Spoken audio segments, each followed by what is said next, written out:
20 पर किलोमीटर का भाव है। 20 पर कितना होता है 125 into 2. Okay, let's not take the risk. So 125 into 30 into 20 will give me 75,000.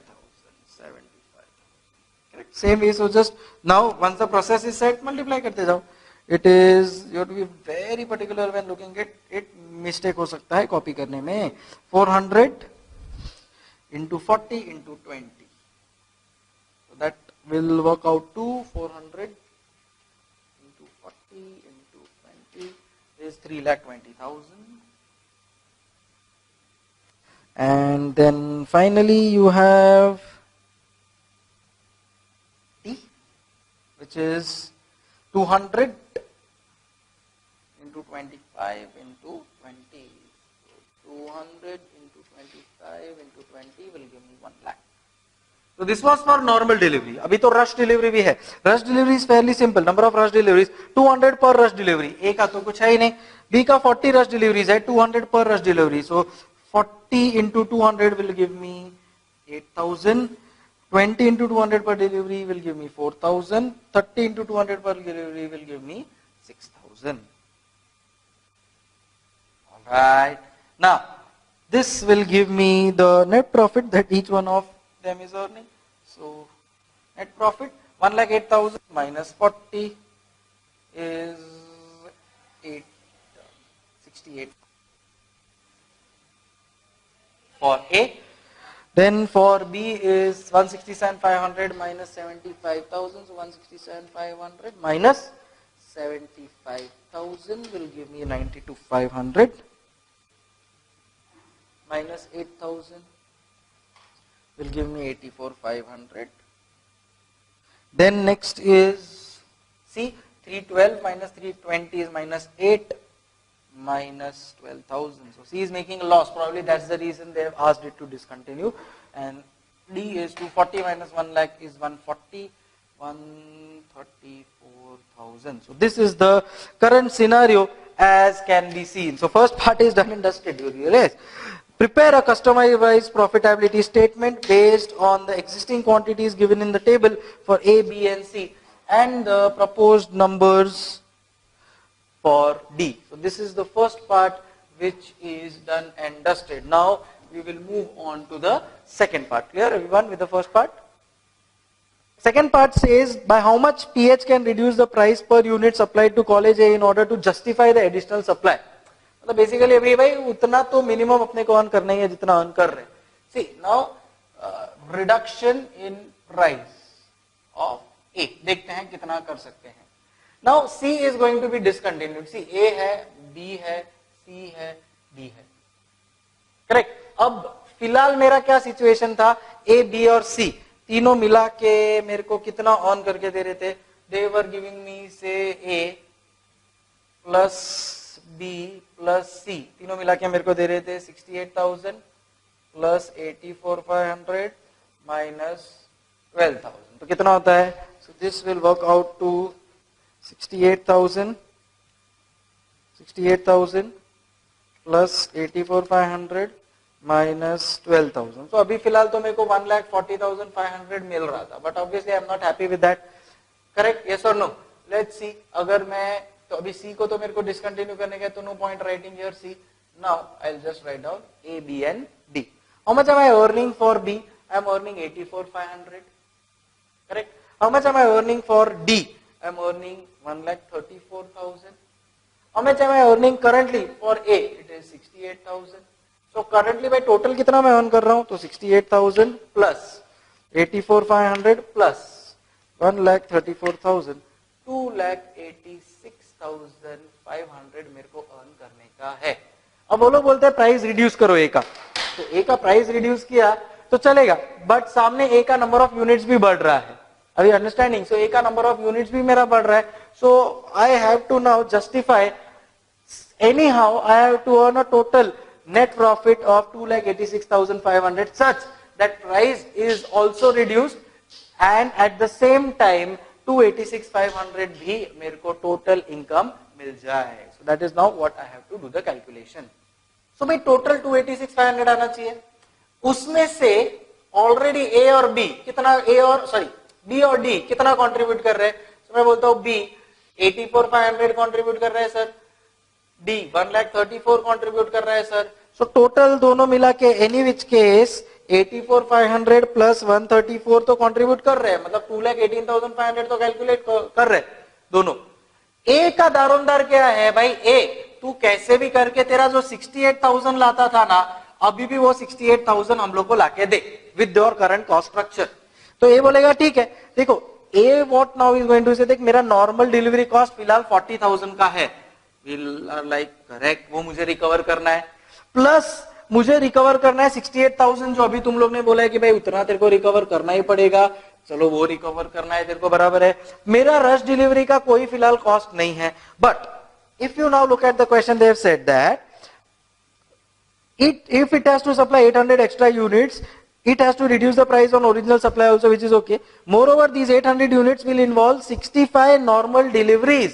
मतलब अब उसका नॉर्मल डिलीवरी का कॉस्ट जो 40,000 था वो बढ़ जाएगा, तो 65 डिलीवरीज नॉर्मल, एक डिलीवरी में ऑन एन एवरेज उसका 20 किलोमीटर जाता है, इनटू तो टोटल इतना किलोमीटर इनटू 20 पर किलोमीटर का भाव है. सो 650 इंटू 20 तो टोटल कितना हो गया 2,60,000. सो 6 I am so sorry, it is 65 normal delivery, so divide by 10 कर दो, तो कितना हो गया 26,000. सो 26,000 से भाई कॉस्ट और बढ़ गया तेरा बिकॉज ऑफ दोज 800 यूनिट जो रिकवर करना पड़ेगा. विल डू दैट, वही तो सेलिंग प्राइस उस हिसाब से तो सेट करना है. सो 65 इंटू 20 और मेरा रश डिलीवरी जो पहले नहीं था, अब रश डिलीवरी आ गया है 20, एंड एक रश डिलीवरी का प्राइस मेरा कितना है, इट इज 200 पर rush delivery which is common. So 20 into 20 2 is 4 and 1 2 3. This is the total cost that I plan to recover. मतलब इतना मुझे टोटल रिकवर कर लिया ना मैंने, इतना मैंने टोटल रिकवर कर लिया ना, इसमें मेरा 68,000 भी आ गया. सो कितना है ये इतना, सो which is 40,000.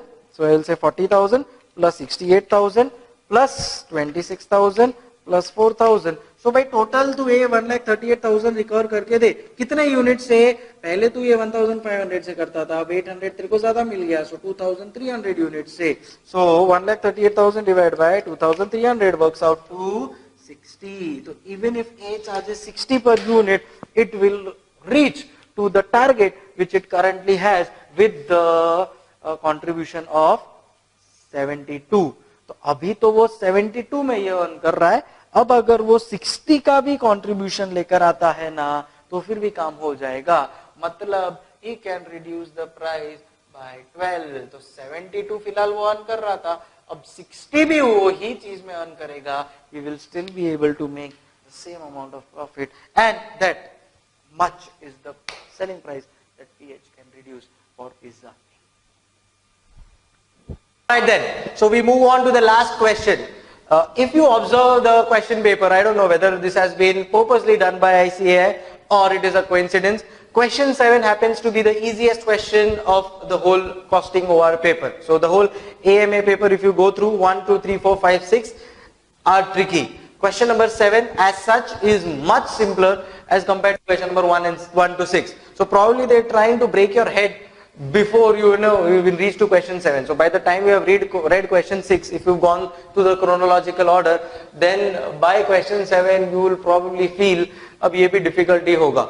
But that's where the surprise package was. It was a very easy question. So let's go through that easy question. Question number 7A is now what we are going to start with, which was a question on simplex. Now usually simplex is left in option by the students, and again that is the big mistake that you are doing.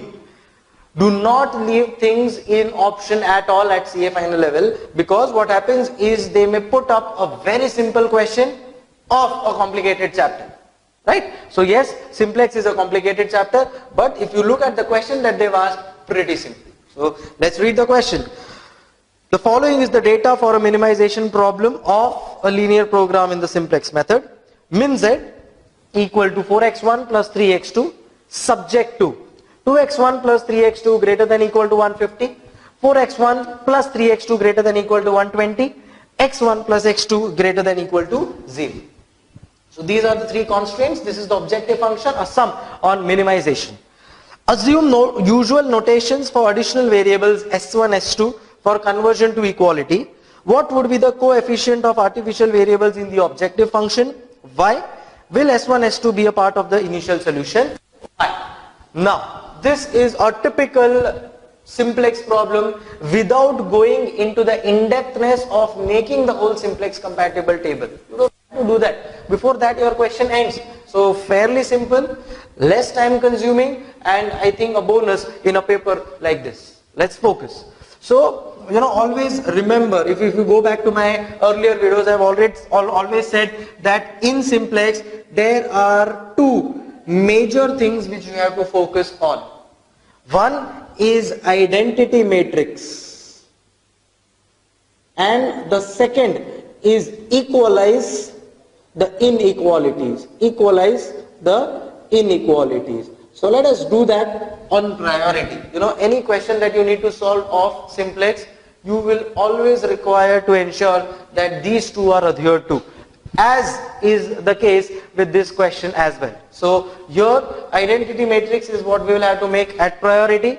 We will have to first make the inequalities equal, and then we will check whether it is in identity form or not. So let's check.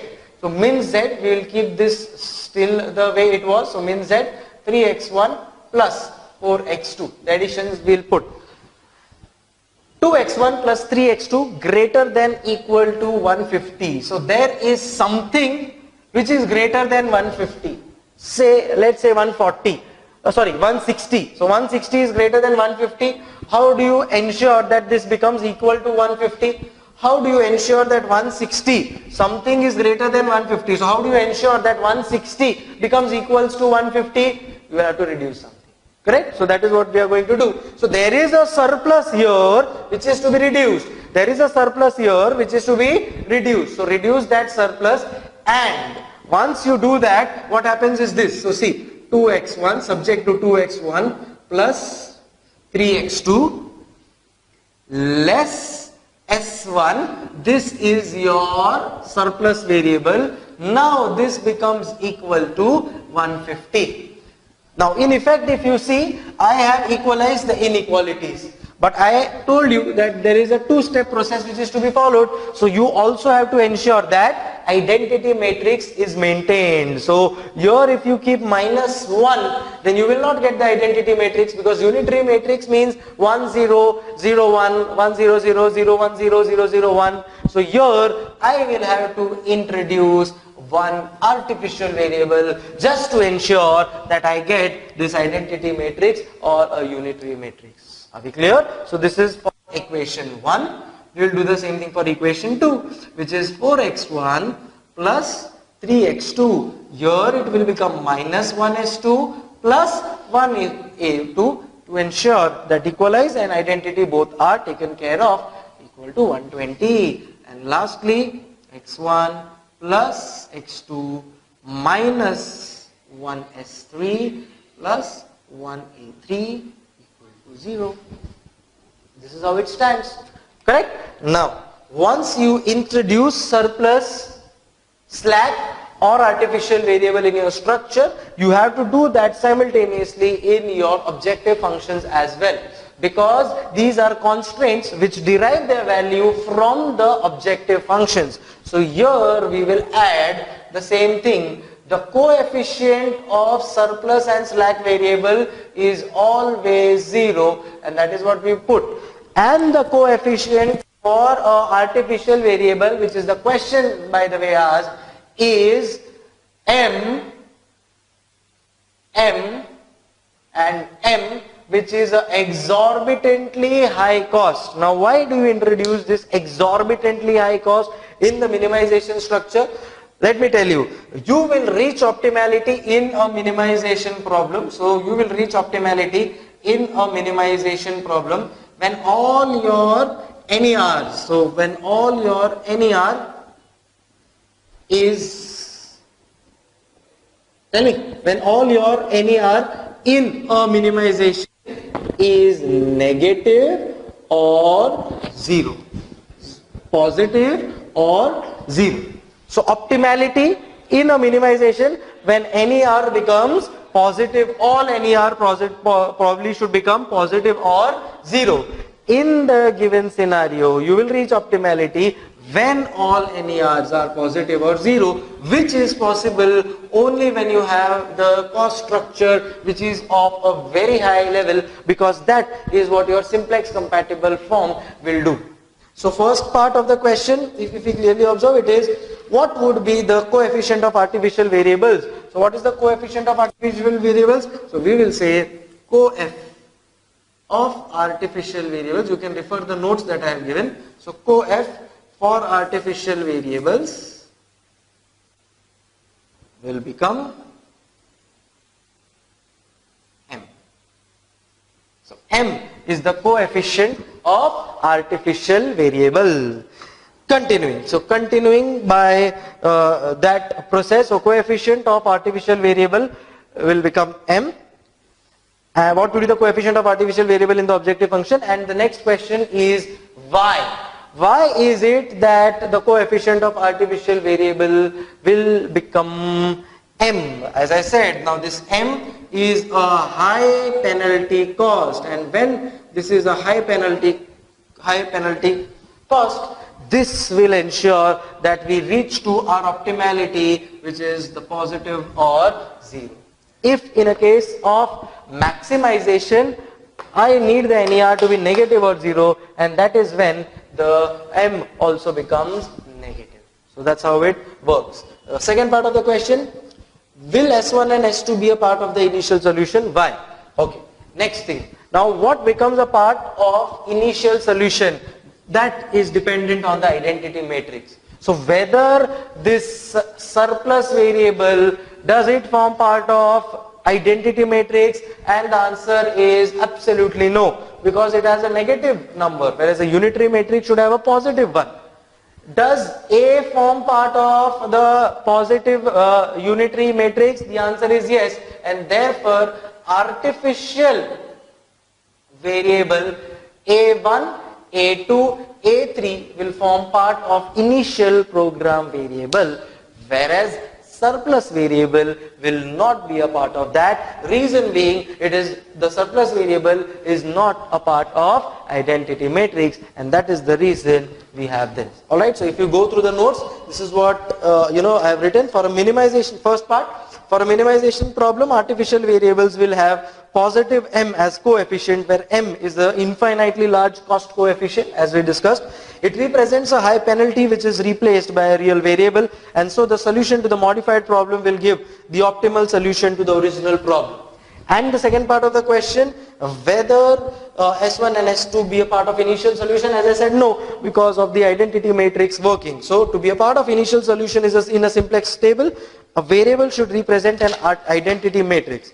S1 and S2 being surplus variables of greater than equal to quantity will not form part of a unitary matrix, and hence will not be a part of initial solution. So that's the answer to question 7a part 1. If you've done it, 4 marks in your pocket. So hope it's clear. Alright, next question, question 7b is on Pareto analysis. So we know Pareto analysis, the 80-20 rule.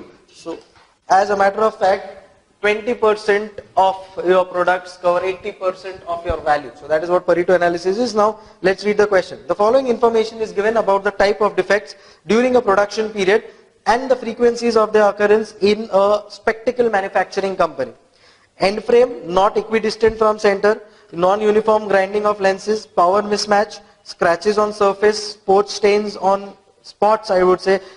lenses, rough edge on lenses, frame color, shade differences.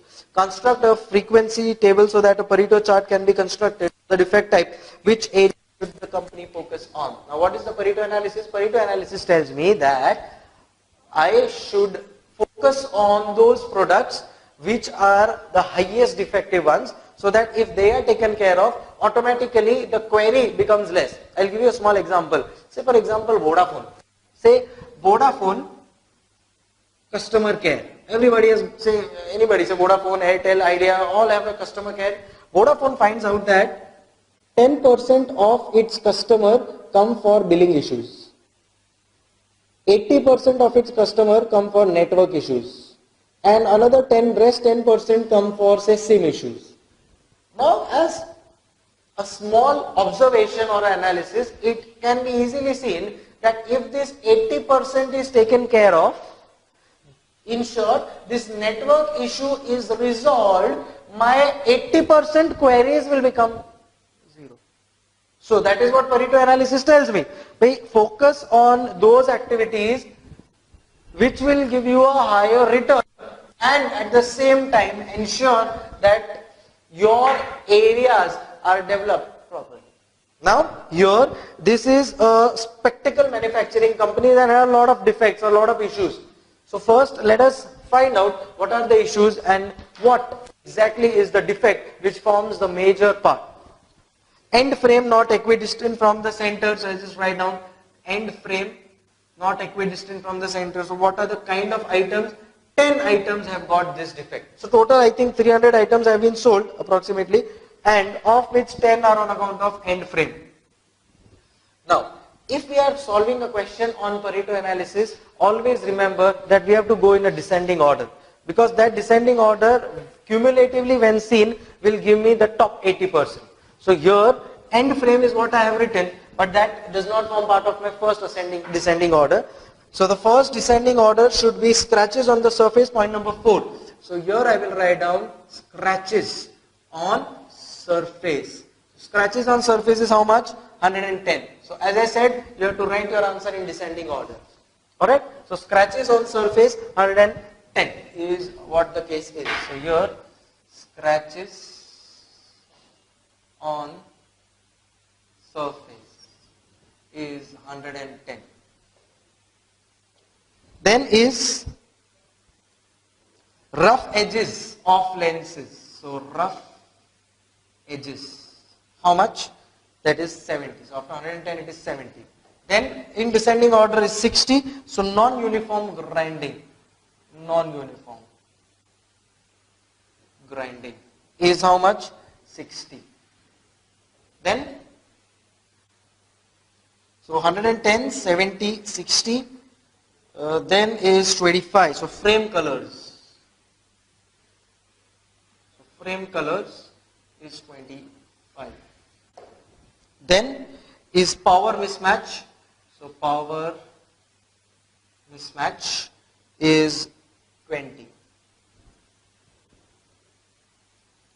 Then comes end frame not equidistant from center, that is 10. And lastly, we have spots or stains on lenses. So spots or stains, which is just 5. If we total up, so 110 plus 70 is 180 plus 60 is 240, 265, 270 and 300. So total works out to 300. So total defects is 300. Let us find out of this 300, the majority scratches on surface. So percentage of defects is what here is the case. So 110 out of 300, 110 are scratches on surface. So it is 36.67%. Then you have 70 divided by 300, that is 23.33%. So I hope you got this. This is 110 scratches out of 300, 70 out of 300. Then you have 60 by 300, so which works out to 20%. Then is 8.33, then is 6.67, then is 3.33, and lastly 1.67. Always remember, whenever you are solving a sum and Pareto analysis, always first put this whole thing in a descending order so that you are aware what forms the top 80%. Alright, so now cumulative percentage is what I will calculate here, which is 36.67.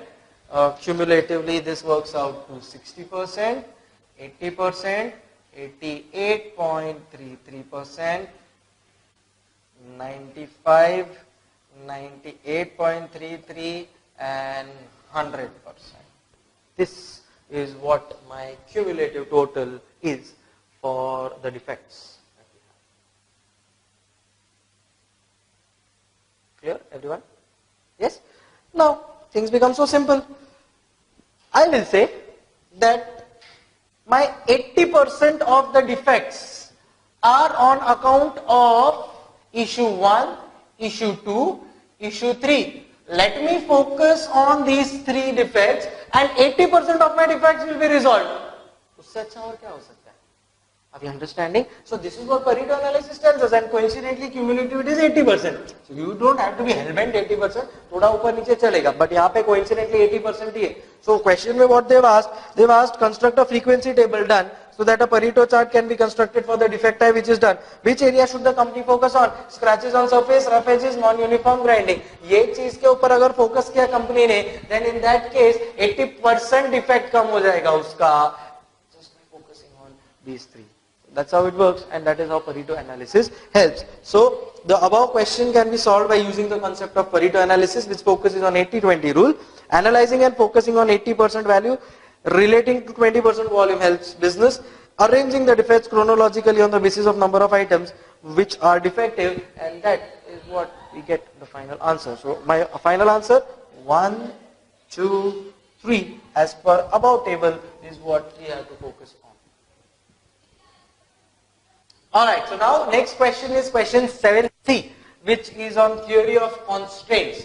Closely observe last few papers and you will realize 5 mark question being asked on this chapter. So development of business environment, the last aspect is theory of constraints, and this is what institute usually asks for 5 marks, practical questions. Now this time they have asked a theoretical question through question 7C. If you have not solved this question, this is a question picked up from the PM as it is. So who picked up beta from PM and put up in the question. If you have not solved it previously, it will become difficult. Then it becomes ini mini mina mo.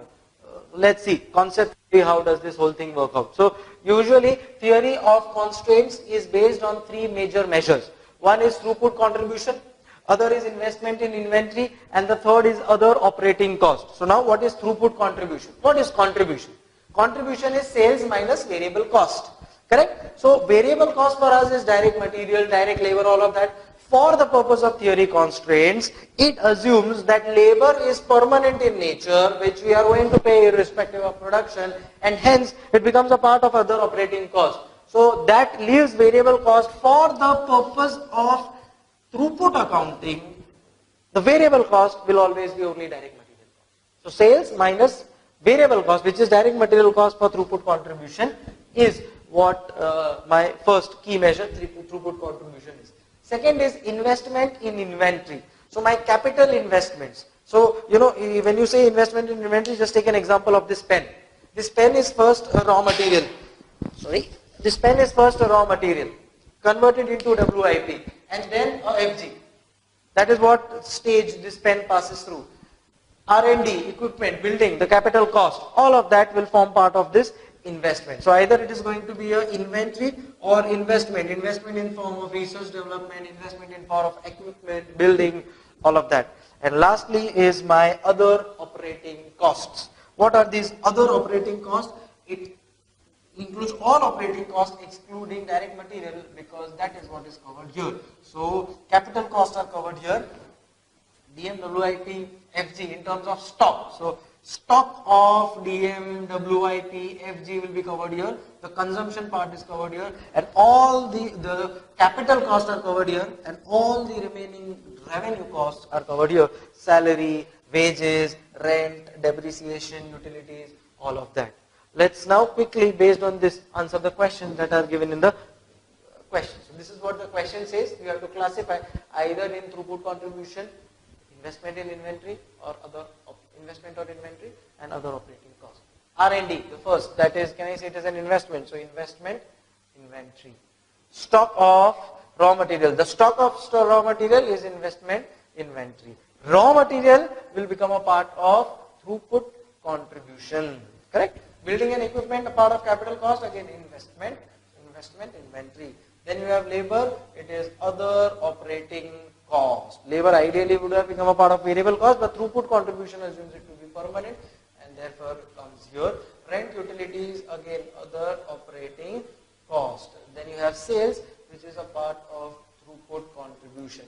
and then depreciation is again other operating cost. And this we complete the whole question. So if you just written 2-3 lines here, and then the final classification 4 on 4 is what you are going to get. So 1, 2, 3, 4, 5, 6, 7, 8 are there, half mark each, and that's how you will perform. So that is how it works as far as question 7C is concerned. Alright, next question 7D, a typical theory question from the chapter budgetary control. Again students ask, sir kahan se hai ye question? PM mein to hai hi nahi, absolutely PM mein hai hi nahi. तो कहां से होगा? Yes, this is from the study mat. Study material से उठाया हुआ है ये absolutely important question on PBF, principal budget factor, which is a highlight of late by the institute. So principal budget factor I thought would be asked through practical, but they've asked through a theory question. So study material is where you will find the link from. Divided into two parts, part A and part B. We'll first solve the part A. Is it necessary to start preparing a functional budget only after identify the principal budget factor?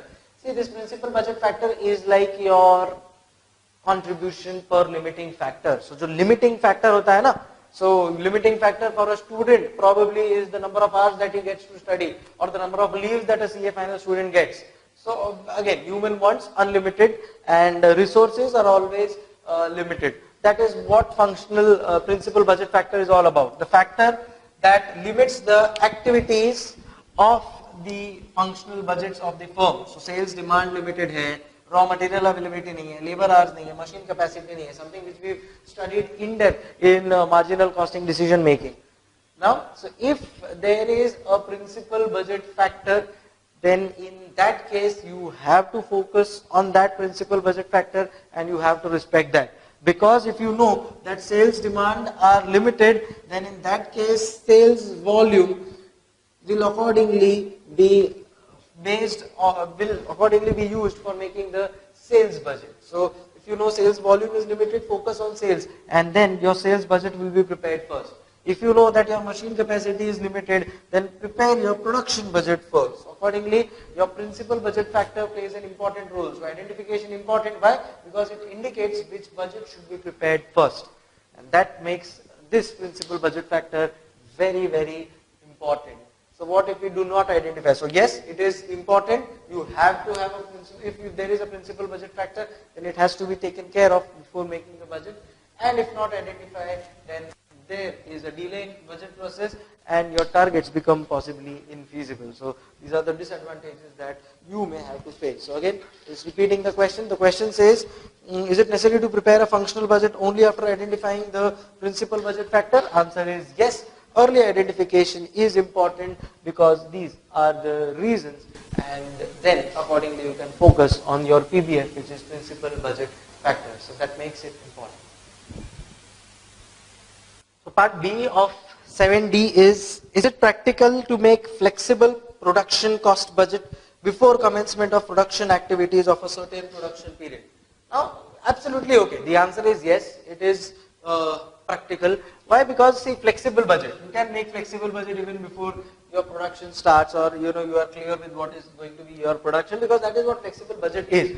When you make a flexible budget, if there are seasonal fluctuation, new products, change in sales, all of these are there. Why? Because flexible budget is what? It is a change in relation to level of activity. So what you can do is you can make a flexible budget for varied level of activities, and when you are clear and when you are sure the level of production activity, that is when you can just finalize on things. So the question, is it practical to make production budget, cost budget before commencement of production activities of a certain production period? Answer is yes, it can be prepared even if it is difficult to forecast the demand accurately, because that is what flexible budget is all about. So even if you are not able to forecast the demand accurately, that is where flexible budget can help and give you a range of activities which can be used in making the final budget. Next is question 7E. So question 7E ko dekhte hain. Classify the following cost into one or more of the following categories: relevant, opportunity, sunk, notional, historical cost. Alright. So these are the 5 kind of cost which are the relevant, opportunity, sunk, notional, historical. तो अभी जो cost दिए हैं उसमें से ये 5 में कहीं ना कहीं उसको fit करना है. Let's see.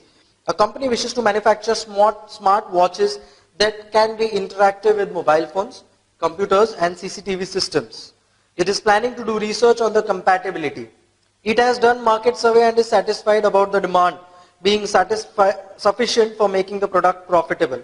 Some facilities can be made available by discontinuing its existing line of telephone instrument division. So R&D cost indicated above, कहाँ पे डालेंगे? Cost of market survey, कहाँ पे डालेंगे? And third is profit of telephone instrument division. Now before we actually go on to the classification aspect which is asked, let us try and understand what exactly these costs are in few lines. Relevant cost. Cost which will change with alternatives and is future oriented. The most important being it should be future oriented, only then it becomes relevant. So it should entail a cash flow, it should be future oriented, it should change with alternate decision making. That is my relevant cost. Correct? Next is opportunity cost. What is opportunity cost? It is the value of benefit foregone. I have come into teaching. I was previously working with JP Morgan with a handsome salary. I have come here with teaching, so that becomes my opportunity cost. So I was earning something, so I was earning a benefit, there was a value of that benefit, salary, which I have now foregone and come here. So it is now responsibility of this teaching profession to ensure that उतना cost मुझे वो recover करके दे, जो मैं उधर earn कर रहा था. Yes. Next is sunk cost. जो बीत गया सो बीत गया. So that will never be important for decision making because you are focused on future and not on past. Sunk cost is something which is already being incurred, not relevant for further decision making. Notional cost is kind of an opportunity cost, something which I may incur even though it can actually not be seen.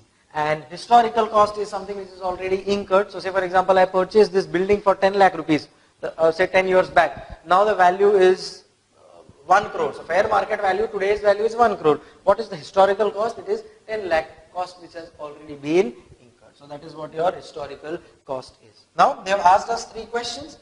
What is the R&D? Where will you put the research and development cost? So a company wishes to manufacture smartwatches that can be interactive with mobile phones, computers and CCTV systems. It is planning to do research on the compatibility. Planning to do research, मतलब future में करने वाला है, future oriented है, then in that case this becomes a relevant cost. What is the reasoning that you are going to give? This is the reasoning that you are going to give. Next is market survey. If you observe, it has done the market survey. काम हो चुका है market survey का. So can I say it is nothing but a sunk cost. So sunk cost is what this market survey is already incurred, not relevant for further decision making. And profit for telephone instrument division will have to be sacrificed, and if something is to be sacrificed, this becomes my opportunity cost. So इतना जो profit telephone instrument division ने मुझे earn करके दिया है ना, अब मेरा स्मार्ट वॉच मुझे एटलीस्ट उतना प्रॉफिट earn करके देना ही चाहिए, तो उसको उतना प्रॉफिट रिकवर करना है, तो कुछ रिकवर करना है, तो उसके लिए वो बन जाता है कॉस्ट जिसका नाम दिया गया है opportunity cost. So this is question 7E.